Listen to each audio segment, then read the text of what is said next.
Russian forces are facing considerable losses in the ongoing conflict, particularly in offensives against Ukraine's fortified positions.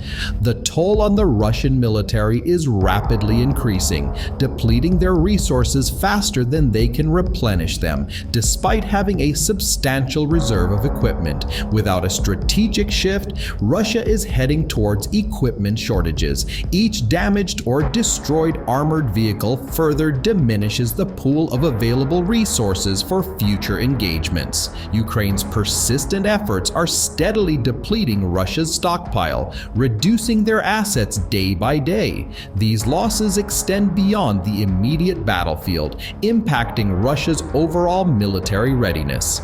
The stark reality is that Russia's formidable arsenal is being significantly eroded, and unless there is a fundamental change, the trend suggests a continued decline in their military capabilities, potentially altering the dynamics of the ongoing conflict.